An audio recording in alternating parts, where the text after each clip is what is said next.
All right, we're back. Welcome to the Sumer Sports Show. I'm Eric Eager. I'm joined by Thomas Dimitroff. Summer is in full swing, but we are back here to talk about some football. Thomas, how you doing? Double E. I am doing well. You're in Minnesota. We're waiting for you to get back here to Atlanta. Hopefully that's soon. When are you coming back to the office? Well, tomorrow morning, actually. I just talked it over. Tej Seth, one of our great data scientists, he's visiting some family in Atlanta. I'm flying in tonight, and so I'll be at the office tomorrow morning. We get to throw the football around. We get to our computers per individual in a meeting will drop below 1. That'll be pretty cool, and it'll be a lot of fun. It'll be fun. And by the way, we need to get a real football in here, not throw around this wooden football that's about 40 pounds, this trophy football we have. Yeah, absolutely. It's the office is a great environment. And I honestly, obviously I moved about a month and a half ago. And obviously the times that we get to hang out at the office are great because we get to learn about this game we love. By the way, so before I get too far into this, we're going to talk about the history of data on this show. At Sumer Sports, we have a very exciting fall for people. We have sumersports.com where we currently have content going up there. In about a month or less, we're going to have some data, some tools for people who want to use it for fantasy football, we're very into just the sport. We had a couple really cool articles just come out. Sean Syed wrote a really awesome piece last week about Kyle Shanahan and his schemes. You can go to sumersports.com/thezone to go ahead and look at that. I actually just wrote up a preview of the AFC South. We're going to have one of those previews every single week until the season goes. AFC South, the only reason we started with the AFC South, Thomas, I'm not trying to be biased, but they do have the lowest projected win total of any team in all of football, both by the markets and in our simulation. So I started with them. An upstart team in Jacksonville, a lot of fun to watch. In fact, we had a cool football life today because Doug Peterson signed his son to play tight end for Jacksonville, formerly of the USFL. So that is kind of cool. I thought that was a fun football story. Today, we are going to talk about tracking data today, Thomas, but we're going to talk about the evolution towards that first because I think it's a really cool look into how football has evolved, why we're here at Sumer Sports, some of the advancements we've made as a community before then. And the first part I want to talk about, Thomas, is this idea that data in football has been new. Data in football has not been new, right? Like going back all the way to your time, for example, with the Cleveland Browns, Detroit, eventually New England, where you really cut your teeth, you earned a couple Super Bowl rings, and into the early part of Atlanta, even before we had Pro Football Focus or NFL Fast or anything like that, we were collecting data about players, were we not? No question we were collecting data. And there was a lot of data, at least in our minds early on, that was accessible to us. The problem was, as you know, we did not know how to use it. Just like today, there's so much data, at their disposal in the NFL that people just don't know exactly how to use it. I mean, some of the data people in the building do. The football people are learning about using it more, right? So the more comfortable football people get using it, the more they're going to tap into their group, their data group inside, and the more they're going to rely on it. So let me pull back for a minute because this is a really interesting topic. Data has been around a long time. We know what AI, you can start talking about AI and now because everyone's talking about ChatGPT and GPT-3, GPT-4. We interestingly enough, back in the day in the 80s and 90s, when I started in the NFL in the early 90s, all the way through early 2000s, we were still very, very driven by old school football, right? People, even the really, really smart people in football kind of kept that to the side a little bit. They wanted to be perceived as football people. And the crazy thing is, as smart as people were becoming and the more data that was available, people kind of had to tuck that away, right? If you were a person in football and in scouting who had an early analytic bent to you, you would almost be ostracized. Here's a really interesting thing. Going as far back as I would say back into the early 90s when I really started in this, we used to get, if you were a young scout and you were utilizing event data or basic stats to augment your report writing, oh, no. Major no. Because people said, well, that guy, the reason he's using the data and the stats is because he doesn't trust his eye, because he's not truly a good evaluator. These are some of the old schools, right? It's obviously changed a lot. But I found that fascinating even in the early 90s, mid 90s, and even into 2000. You had to kind of walk a certain line when you had more of an all-encompassing approach and you weren't just a football guy. So it's an interesting topic for sure. Well, I always find it interesting because we both, like, it's funny because you and I think both love football in like equal measure. And yet obviously I come at it from a little bit different of a perspective, but I feel like it's the difference between like art and science in a way. And I can truly appreciate what somebody who would think that way thinks, right? Because I remember when I was when I was a professor, we had another colleague in my building who would produce what was called mathematical art. And essentially what he would do is he'd draw something and then he'd use mathematics to like rotate it and tessellate it and do all these things, and it would create this like really cool picture. But that person was always viewed as a little bit less of an artist. Like it was not viewed as actual art the same way that, somebody who was doing, something more traditional was thought of, because again, you're augmenting kind of that human experience. And I can totally understand it. Like I think of, and we'll get to the data on this in a second, but like even think about like a run play. Like we both have said on the show that runs are not as efficient as passes. But to a football person, a perfectly blocked run play is about as beautiful as it gets, right? So if you're engaging in football, and I'm not saying this negatively, I'm saying this like I'm saying this, I'm not making a value judgment. If you interact with football as an art form, then you might bristle at this idea that somebody's coming in with their notebooks back in the 90s or their computer now and would say, well, that thing that you really love doing, it doesn't get blocked up as much as you think. And hence, the more you run the football, the more inefficient you're going to be as an offense. And so I have a ton of empathy for somebody who would say something like that, to your point. It's just that the hard part about this, and this is true about every single sport, Thomas, is that they're all doing it now. And every NFL team is augmenting their scouting with some sort of statistical analysis. And so in a competitive game like football, you can appreciate the art in the football, and I do as much as anybody. But if you're not up to date with the latest in data, you're going to fall behind. We were still in those early 2000s when I was in New England. We were doing some, I think, pretty special research and approaches. Of course, we kept it very tucked away, and we never allowed it to become bulletin board material. But I thought we did a really good job with it. I get to Atlanta in 2008 with Mike Smith, and we're always looking to get better and better. But there were caps on everything, right? Back to how much do we truly trust the numbers and the data that's coming in? Again, because we didn't know how to utilize it. But we were always looking for something better. I had mentioned before to you, I think, and this might be the right time to talk about it, I got taken to the principal's office. The commissioner pulls me to the office, Jeff Pash and everyone, and they're like, Thomas, we know you guys are doing very special things there with polar heart rate monitoring and tracking within your practices. And you've also taken this to the preseason games, but we're going to stop your ass right there. We were not allowed to go further than that point because they did not want us tracking in game time views, which was crazy because that was where we needed to go. Crazy, I say, for us. So we were relegated to playing with all of our instruments on the practice field to get all this information. But interestingly enough, and you know this, the NFL is very, very smart.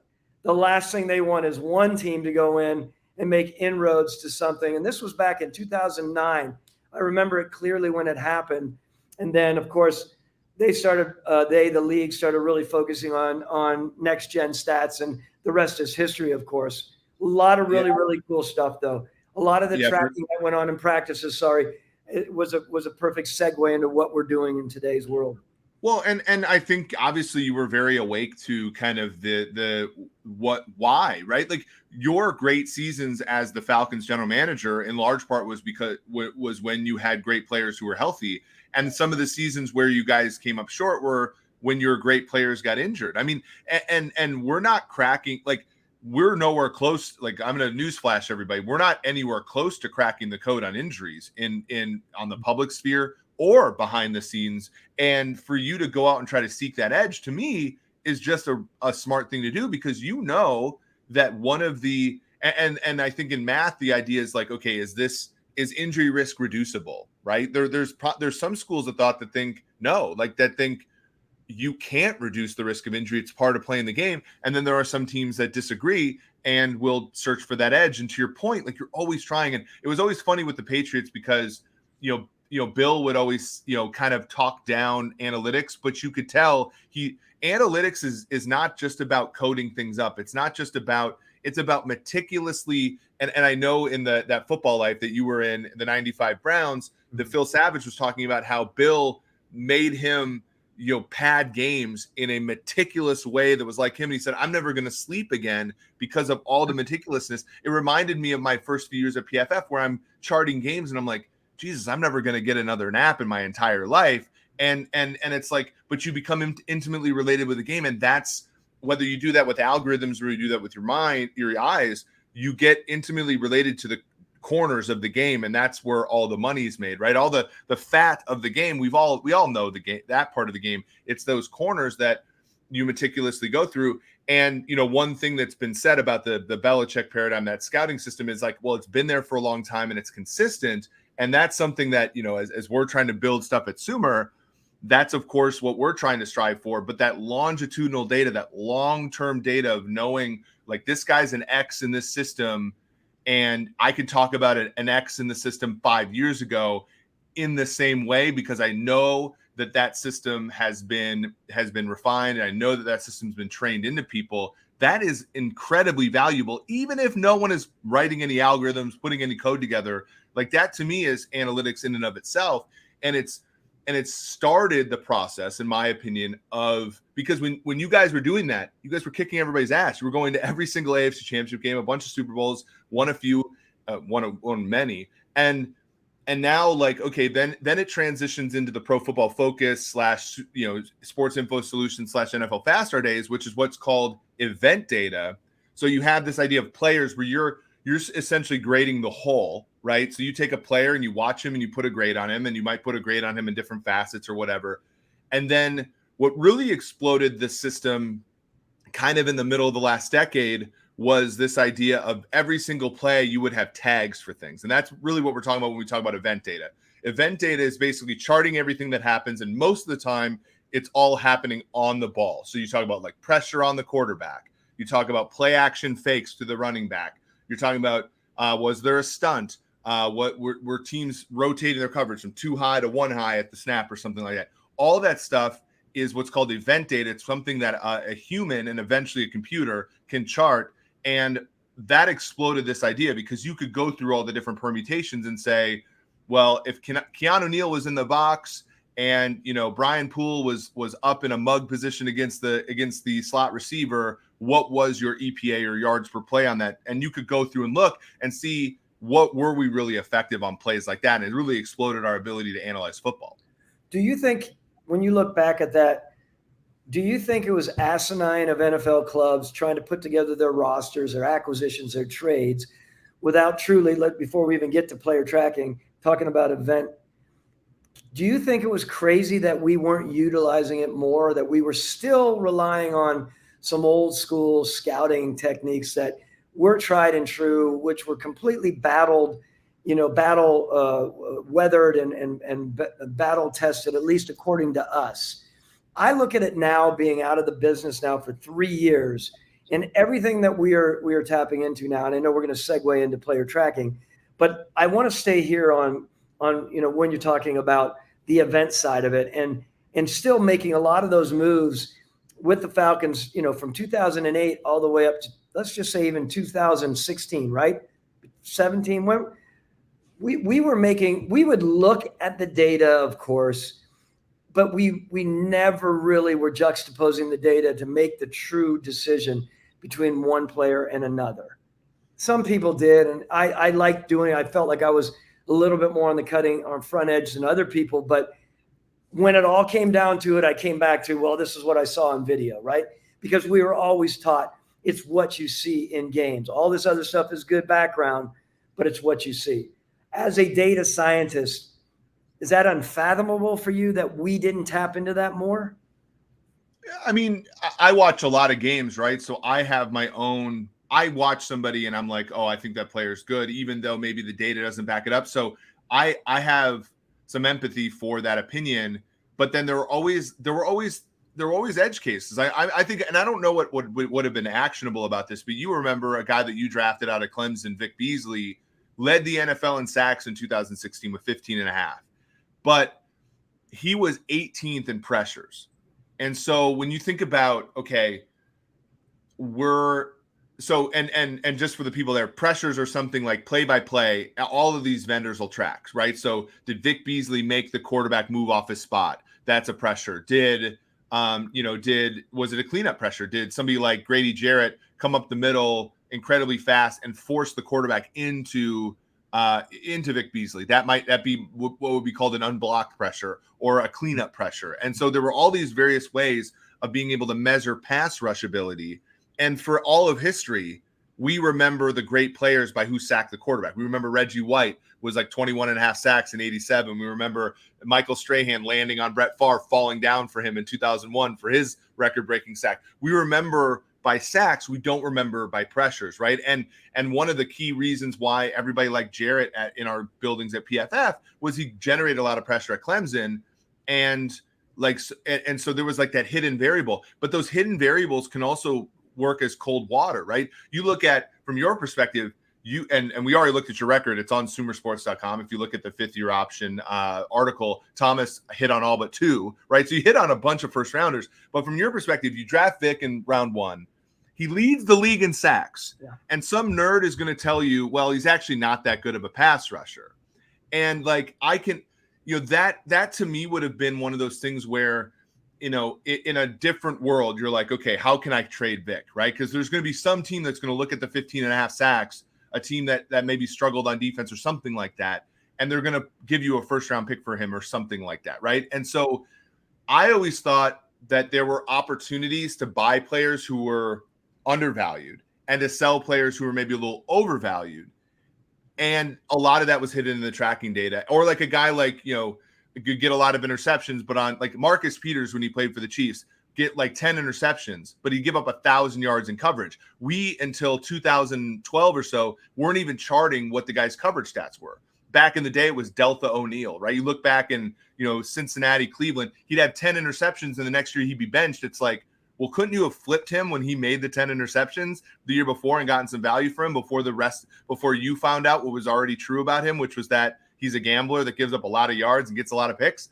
And so I always felt like there were ways in which we could extract value from your current roster and other teams' roster that were embedded in that data that maybe were not as taken advantage of as they maybe should have been. So what? Speed, distance, acceleration, as we start talking about tracking, before we go to tracking, we always thought you have an eye, right, as an evaluator, or you sit down with your head coach as you're building the teams and are like, someone downstairs in on our performance side who was going out with us, and we were working with force plates, right? We were the first team to ever work with force plates and Phil Wagner with a really cool company that we're actually looking to tie into here soon and have a conversation with this Sumer, thanks to Sean Clement bringing it up recently. But we did a lot of work that way. And our people down in performance would say, hey, remember what we did on the force plate with Vic Beasley, et cetera, et cetera. And yet we would go back. Ultimately, we had this tug to go back to watching the video. It is not happening today, which I think is really good. I think it's got a much more academic approach, which I think is really important. It feels as though you get a really good evaluator, again, who's going to augment, who's going to take the data out there, who's going to take speed, distance, and acceleration that we really don't know how we're tracking it. Now we are tracking it. We used to just say, sorry for babbling about this, but we used to sit around in our groups and watch, and we would all banter about who had more acceleration and, whatever it may have been. We were trying to do it with our eyes.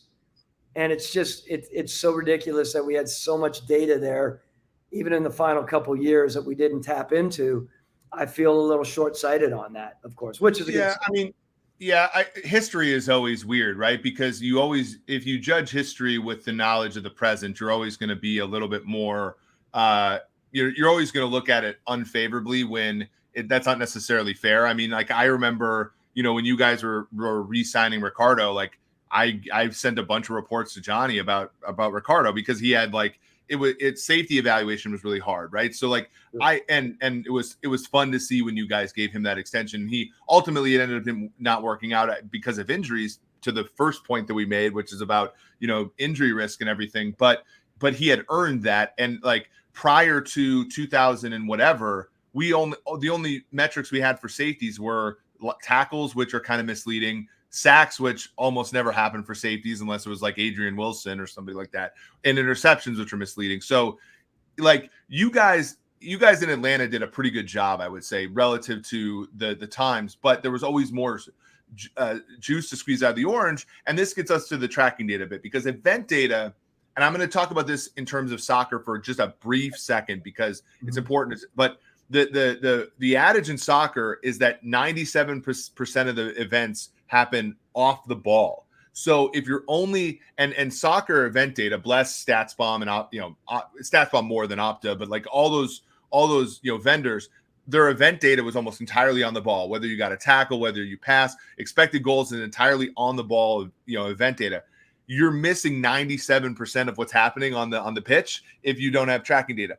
Football is a little bit better because you have the quarterbacks holding on the ball the majority of the time, and he influences everything and receiving and all that stuff. It's not 97%, but a significant amount of what happens in football happens away from the football. And if you're just doing event data, it's incredibly hard to infer from that, right? So, for example, Pro Football Focus, when they grade their defensive backs, they kind of just do a little bit of math to grade the players that aren't targeted. That's how it was until about 3 years ago. With tracking data, you can actually look at whether or not he got turned around by the wide receiver or whatever. And so you're more able to analyze the whole of the game, that's happening by that we're not even viewing in many cases because of the way the game is broadcast on TV. Yeah, I mean, when I start thinking about that, and I start thinking about what do you think football is, and what percent is it? Just so I'm clear, not 98.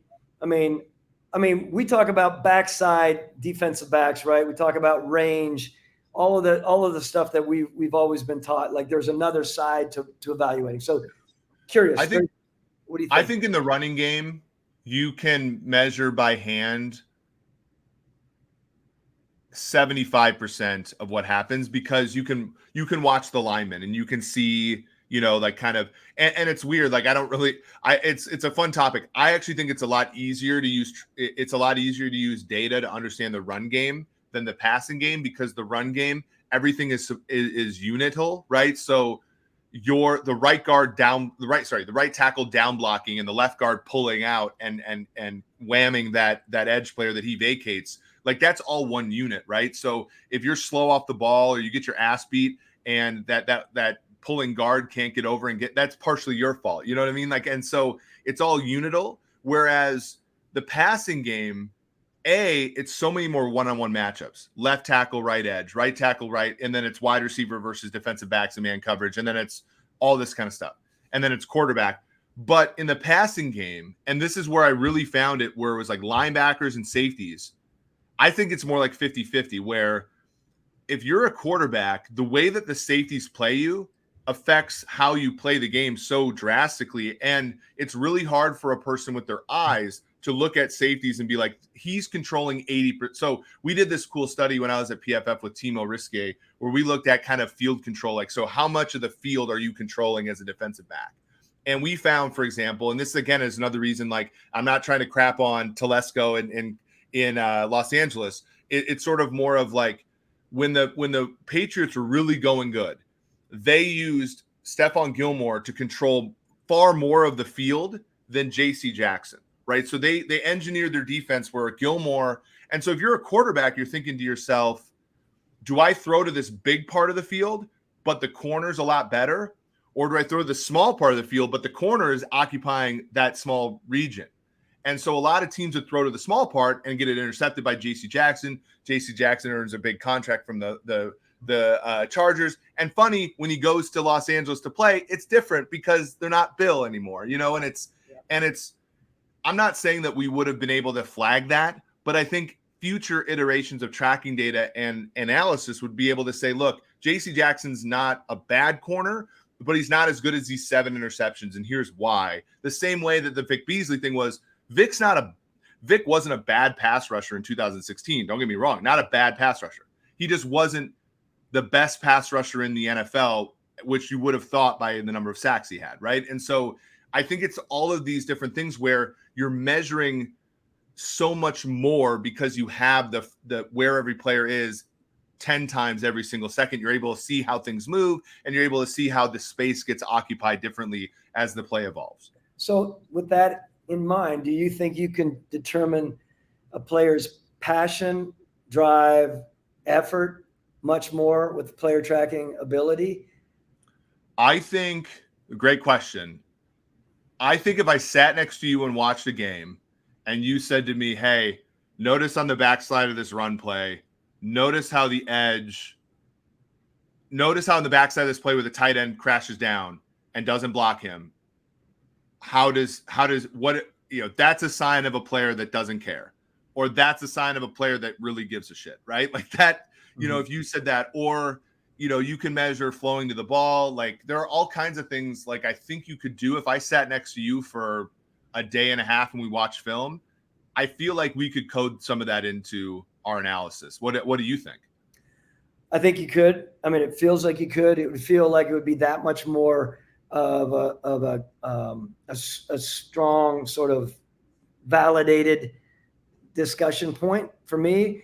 We had this discussion with one of our incredibly intelligent data scientists. We were talking about what if coaches eventually took all of that tracking information and that's what they were basing their grading of their games off of, right? Meaning, what if they could do that and we could run the information and say, okay, there's all the information you need. You're going to still watch the video of the game to look at your players, but you're going to take what has been provided through player tracking to determine whether, your guy was a positive or a negative on a certain player or whatever your grading setup is. But the time that would be spent or saved on that, which is one of the things like companies like telemetry and, where that group is and how they're all about saving time and being much more efficient with their approach, right? So, or even PFF, where like I remember at a scouting combine, it was one of the special teams coaches for a team said that he was interviewing a player at the combine, and they said, "Oh yeah, I've played millions of special team snaps, and I was really good." And they're like, "Well, actually, PFF has you with 4 special team snaps your whole career," and like it's even stuff like that where you think about. Your guy has to go in and watch TCU all 10 games and chart how many times 76 was on the field versus you just have a report on it. It's that kind of stuff where, and I mean this, like you're far smarter than having to do that, right? Like make somebody who's a neophyte in football do that as a part of their apprenticeship with PFF versus somebody who, because what I think of is, for example, if you're and I'm not trying to give away, but I'm working on a project now with Tage and hopefully you and a former NFL lineman, which is kind of funny. But like if somebody says, look, I've actually gotten really a lot better on my kick step in like I've gotten deeper, I've gotten more efficient, and you draw the map and you're like, well, actually, dude, like, you know, you've actually gotten more widely distributed here, and we'd love you to tighten it up. Like even stuff like that where, and then I think the job of the analyst or the scout or the GM or anybody who's cut their teeth evaluating players, who knows football much more than somebody like me, your job morphs more into like finding the next thing as opposed to having to chart it so much, right? So let's say that you come up with a really interesting way to evaluate whether or not a player's, let's say their head movement, like whether or not, like if you're a tackle, let's say, and you're supposed to pick up a stunt or something, how does your head move? If you're able to pick that up, none of the tracking data providers are doing it, right? Let the tracking data providers do stuff that's been solved a million times, and let you, who's much better at understanding football, track the stuff that no one else is tracking. That's kind of how I see it. You have like what are called table stakes, which is like, how often do they get a pressure, eventually how good is their effort, all this stuff, and you add to that the stuff that you only know via your expertise, having been an evaluator forever. So we had this conversation before, which leads into what I also want to ask you then is the backside of a play, or if you're watching the tracking, or if you're paying attention to the tracking information, Eric, but you're not really watching the video.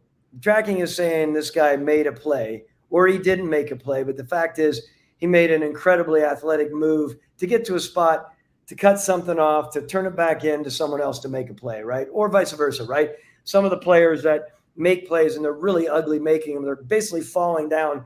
They're getting credit for making a big play, and yet it all just happened kind of by chance. I don't know if we're going in the right direction with that, but that is something that is an interesting thing for us as football people. We're like, man, we want to see that. To be able to combine that with video is a big thing for us. Yeah, I think that the reason, right? I think what you've highlighted is the reason that like traditional scouting is not going to ever go anywhere, like in mass, right? Like you might not have to chart the play by, like there might be some stuff that ends up being automated away for you, but you're still going to want, like what you really want is a graph that says, here are our internal grades and here are the tracking data grades, and they should lie almost entirely on a line where the tracking data grades and the scouting grades agree. It's where the differences are, right? And the thing is like if you have a scouting system, and we have I know we're going to cut this a little bit short today just because it's Monday and it's summer and everything. We do have some good questions. One of the great questions was that, and this is from Colin Dunphy, I believe. No, Eddie Healy. He says, might not be quite the intended topic, but would love to hear about how you use data to scout the scouts, essentially. Yeah. And I think that's, we have this, and scouting has been professionalized, which is amazing, right? And it's one of the reasons, for example, Pro Football Focus hasn't exactly made their way into the NFL to the degree that they want to, even though they have 32 clients. It's like there's a professionalism to scouting, and much like you have professionalism in teaching and education and other things, like there is an evaluation phase of that practitioner. And I think tracking data can be that, where it's like, look, our tracking data grades say this guy's amazing, and your scouting grades say he's trash. Okay, I got to be semantically responsible. They say he's not good, or he's not as good as the track, and he's off the line. You have 10 players who are off the line. Let's go through the reasons why. And I'd rather that be my evaluation as a scout than all hundreds of players I scout is only the ones where it disagrees, right? Because it's more efficient, and it's like, well, we've already solved the problem of the other players, right? I'm in agreement with the tracking data on those. But let's say I really truly think so-and-so is better than the models do. Let's talk about it. And then let's document it, and let's go ahead and talk about whether or not over time. And my guess would be that scouting would be better than the data for most of those players. It's going to be, but the lessons that we're going to learn are going to be the lessons among the disagreements. So the question, his name was Eddie, right? Is that what you said? Yeah, Eddie Healy. Yeah, Eddie Healy. Nice question. Actually, we always talk about scouting the scouts, right? We always talk about how we can hone in on that much better. Way back when I started, there were certain teams that weren't measuring any of what we were doing, because this was their reasoning from some of the GMs and some of the personnel directors. I don't want to sort of mess with this scout's mind by knowing that I'm hanging over his head, that I'm evaluating his ability, because he won't give me his true opinion. Think about that.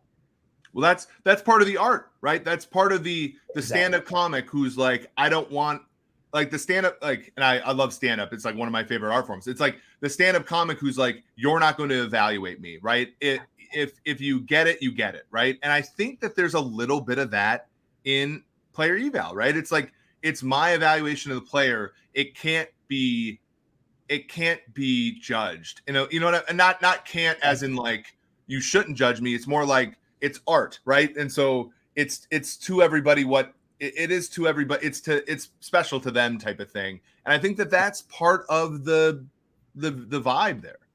Well, and to Eddie's question, and I hope that I was hitting on what he was talking about, because as a GM, I always wanted to make sure I had a really good grasp of who was strong at what position, who, offense, defense, positions, whatever it was, because everyone in scouting evaluates all positions, just so everyone knows that. We don't have like just a DB guy or just a linebacker guy.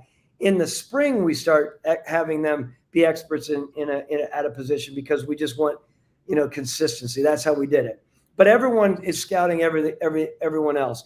The interesting thing is, if I'm grading the scout to see how he's doing, he might have hit on that player, right? The movement, the abilities, but then that player ended up getting into a system that wasn't conducive. He didn't have a good position coach. There are so many elements that might have weighed into the player not being successful. In our analysis through data is saying that the scout has missed on 68% of his guys. And I'm like, God, but how much were his fault, pure misses, and how much were so many other factors, right? Which maybe can come back to you. What does that mean? We as football people often think the data people are going to come in, and if they're not 85 to 90% correct, well, why do we use them? How ridiculous is that as well? Yep. You would say, yeah. I mean, it's political, right? Like if you look at the way that politics is in this country, if somebody's a different political party than you, they have to be error-free for you to listen to them. Whereas everybody deals with a cornucopia of errors on their political spectrum. Same with religion, everything. Like, it's the same thing with analytics and non-analytics. It's like if I come to you and I say, look, I have a model for player eval and it says Baker Mayfield's good, you're gonna be like, there's the door, right? But like if I hit on the other 9 guys, it doesn't matter to you, right? Like, and I think that's just the nature of competing camps, right? And of course, like what we want to do at Sumer is have it be collaborative and not competitive. I remember, though, to your point here, a very good, I think it was Daniel Jeremiah who said, whenever he graded an offensive lineman poorly, and he went and played for, I think it's Jeff Stoutland, but I could be wrong, but one of those great offensive line coaches, like well-renowned, Bill Callahan, obviously your guy Scarnecchia, he would always get mad because he's like, that guy's going to be good, and it's going to make my evaluation look bad. And it's exactly kind of what you said. And I think analytics can help, because what we can do, and we've done this before, if anybody wants to come to us about coaching, we've done a good job on evaluating the coaches. But like analytics can kind of help you say, well, this guy's a 10 on the field, but his coach is also a 10. How does that shake out? And does it maybe make him an 8? Something like that. I mean, that it's not easily done, but you can contextualize those things much easier with analytics than with the human mind, where you're kind of trying to juggle those things a million times at once, to your point, where it's like, this guy performed poorly, but his mom had cancer or something like that. And it's just something that's like not controllable by the scout. So if I asked you right now, understanding where tracking is right now and how it's evolving and how the league is evolving with it, before we finish, where do you think sort of next waves of tracking can do? Where are we going with it, and how will it affect a general manager's ability to potentially scout? Yeah. Also, and Colin Dunphy asked a good question on Twitter. They can't be used in contract negotiations yet, I don't think, right? Tracking database metrics. So you're always going to be a little limited because of the rules of the game, and I can understand why NFL teams are against that. To me, I think, it gets back to the O-line stuff, and it gets back to that paper that Tage and I just got published. It's going to go up on the Journal of Quantitative Analysis in Sports. I think you want to use it to help in player development. So if you're a linebacker and you came out of college and you bid on play action a lot, I want to know how much, and I want to know on what kind of plays, and I want to know, like, because then I can go to you and be like, look, man, I want to make you a good linebacker. So on 1st and 10, when the other team's running motion, you bite on play action 20% more than anybody else in the league, and you bite by a full yard more than anybody else. And if you could cut that down by half a yard and 10%, you're a Pro Bowl linebacker. Like, I want it to be like that. And I think in baseball, that's where it really took off. Because like early on with the A's, it was more of like, it was adversarial, right? Like, you're using analytics to try to get rid of me more quickly, right? Like even the Moneyball movie, a little bit dramatized, but that was the vibe. And then, Gabe Kapler, using the manager of the Giants now, he was like, you don't now use it to empower players to get better. And I think that to me, if somebody can do that, and they're doing that in a lot of teams, I know that for sure. Not all teams, not even the majority of them. But if you could use that to empower players to get better and say, look, on 1st down and 10 against speed rushers, you open up a half a yard more than the average tackle does, and you're vulnerable, right? And if you could just, the way that baseball players have done that with their pitch, sequencing and their pitch, where they put their fingers and all that kind of stuff, I think that is 100% where it finally clicks in the NFL, where data is not an adversary of existing paradigms. Love that. And just so everyone knows, there are some excellent football coaches out there who are not good development talent people. I know that sounds a little odd, but it's for another topic, another conversation. But to be able to provide those coaches, any coach, the good ones and the ones that aren't into development, some of them, by the way, Eric, don't even have the patience to develop, right? They'd rather just bring in free agents. They don't want to bang their heads against the wall with some of the younger guys. This could be a massively important evolution, I think. And it's a whole really interesting topic. Yeah, and it's really hard because there's 11 positions on the field, and so every one of those projects takes a long time to do. And so every NFL team, it's going to be hard. You've been in a front office before. You know how much stuff they have to do. In addition to that, that's why, of course, we want you all to come to Sumer Sports, give us your time, and obviously we'll help you with those things. This has been a lot of fun. I do have to, but before we leave, I do have to promote our sponsor, our new sponsor, Circa Sports. They are running a competition. They're running the Survivor Pool, Thomas, where every single week you pick one team and you say that team can't lose. And if they lose, you're eliminated. If they win, you move on. You can't pick the same team 2 times in 1 year. So it's a really fun competition, a ton in prizes there as well. And then they obviously have their traditional millions competition, where every single week you pick 5 games and whoever does the best at the end. And there are quarterly and half of the year prizes as well. Those people win cash prizes. We're very proud to be partnering with them, one of the best sports books in the entire world. And they have one of the coolest places in the entire world in Old Vegas, with Stadium Swim, where you can watch 8 TVs at once while swimming in the pool. A very, very fun thing there. So we're very proud that they are one of our sponsors. Thomas, any words for the road?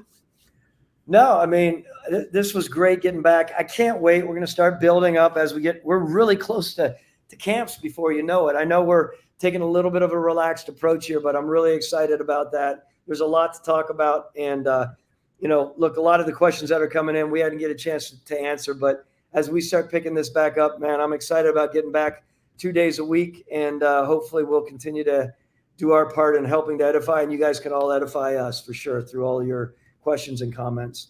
Yeah, for sure. We always say we're going to talk for like 35 minutes, but obviously it always takes longer because there's so much to say.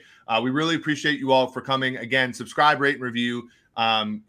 Send us a review. We always, I think, somebody came in and said, hey, put timestamps on the podcast. Somebody said, X, Y, and Z. And we really do want to try to make this podcast better. We think it's already great, but there's always time for improvement. We can't wait for the season to start. So for Thomas Dimitroff, for Eric Eager, this has been the Sumer Sports Show.